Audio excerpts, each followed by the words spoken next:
The Real Estate Photography Podcast is brought to you by tourbuzz.net, high-definition virtual tour and photograph hosting, now with interactive floor plans. Sign up for your free trial today.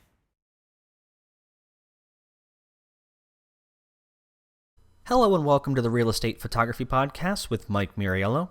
Today we have a business and software combo tip, and it's mostly business, and then we'll get into the software at the very end here.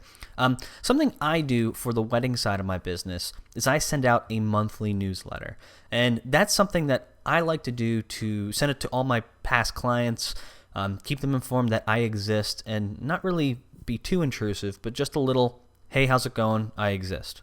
That's the point of my newsletter. I think the same thing can be done when it comes to real estate photography as well, especially if you're dealing with numerous agents, in your area. You might want to keep them posted with work that you've done recently, not to be intrusive again, just to keep them posted. So, in the past, I should start with this. Anyone who's dealt with creating media-rich, because we're dealing with photos here, we want them to look really nice and appear where they should appear. Newsletters or HTML newsletters, you will know already that it is very difficult to do, and that's because email standards when it comes to HTML are different than web standards for HTML. Web standards have just continued to grow, whereas email has to be set in stone, and it is actually locked in before these web standards began to grow and grow and grow. So what you have is, if you have a Gmail account or a Yahoo account, those services interpret the HTML code differently. Sometimes it'll strip out certain components. Other times it'll change certain components so that it fits better within its window. That can be really frustrating when you're trying to do something like this. So, in the past, this is something I would not recommend, but if you have no other option, try it.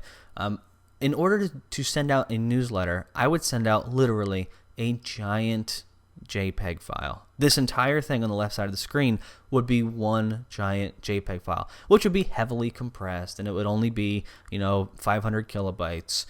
But the point is, if that image loaded, then they got to see the whole newsletter, and everything was in the right place. But that was really only a Band-Aid on the problem.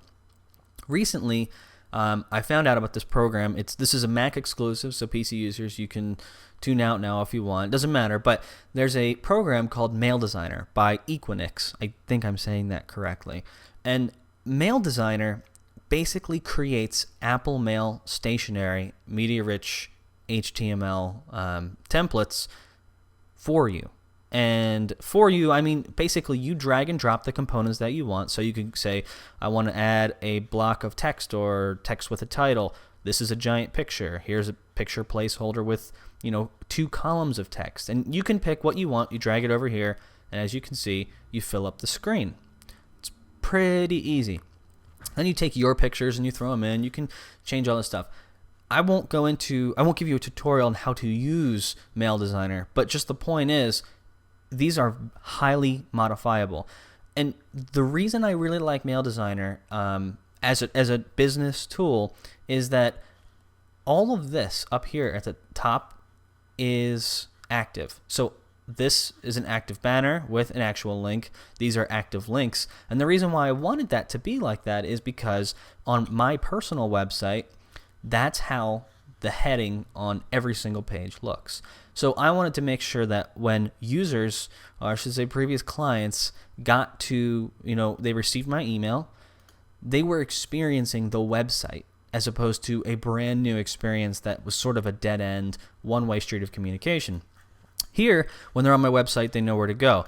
Here, as they get an email, they feel it at home, so to speak. They already know the layout of how this works. So what you can do is you can kind of make that identical to your website. You can change the color scheme. You can change the background, whatever you want. Something I do in my newsletters is some discount. This one's fake. May specials, 10% off any photography work, blah, blah, blah. Nice little icon. And then you have, here's something recent I did, blah, blah, blah. Couple of pictures. Again, vertical scrolling. You just scroll down. There's no left and right. Here's something else. Just vertical scrolling, and you're done. You go on about your day. Again, not intrusive. It's just supposed to be additional to their day, and they remember you exist, and they move on as expected. Now, when I hit this send button, if it doesn't crash, and I'm going to be completely honest, I'm not reviewing their product entirely, but it's a 1.0 build. It crashes frequently. It can be very frustrating. But for the most part, it's wonderful. I have had a little bit of frustration with it so far. But if I were to go over to mail, which is I just hit the send button, this is what pops up. This is exactly how it will appear in their inbox, which is wonderful. Again, media rich. You've got these drop shadows, you've got these borders, you've got all this really nice stuff going on.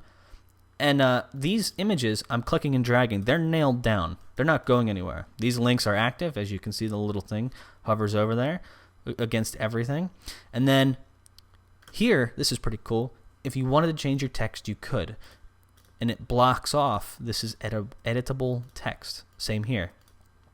So that is Mail Designer. And more importantly, the business end is sending out a newsletter in some frequency, but make sure you don't bother your clients, but you just keep them posted on your whereabouts, and maybe they'll think of you.